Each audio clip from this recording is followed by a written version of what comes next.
The European Data Protection Board (EDPB) guidelines on the processing of personal data under Article 6(1)(b) of the GDPR, adopted after public consultation, offer comprehensive insights into how personal data should be processed in the context of providing online services.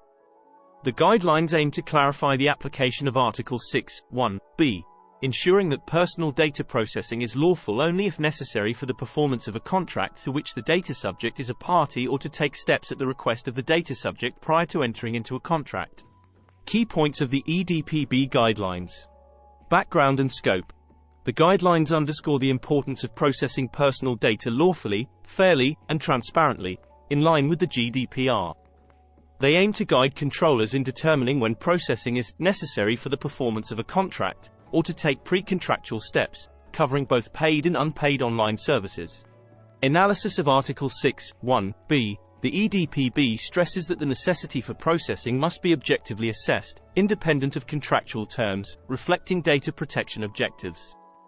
The processing must be integral to the delivery of the contractually agreed service, and controllers must demonstrate the processing's necessity.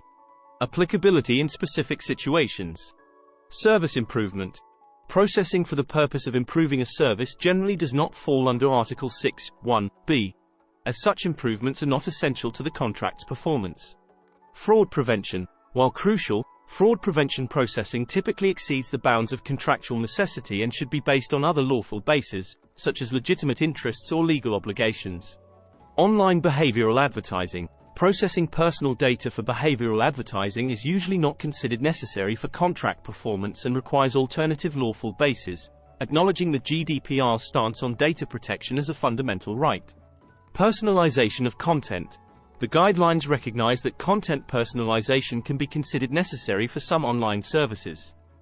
However, it depends on the service's nature, user expectations, and whether the service can be delivered without personalization. Implications for data controllers. Data controllers must carefully evaluate their processing activities against the GDPR standards, particularly when claiming contractual necessity. The guidelines encourage a strict and objective assessment of processing activities, urging controllers to consider alternative legal bases if the processing does not directly contribute to the contract's fulfillment or pre-contractual steps requested by the data subject. Conclusion. The EDPB's guidelines on Article 6(1)(b) GDPR provide valuable clarification for controllers, emphasizing the need for a careful and objective analysis of the necessity and purpose of data processing in the context of contractual obligations. By adhering to these guidelines, controllers can ensure compliance with the GDPR, respecting the rights and expectations of data subjects while fulfilling their contractual and business objectives.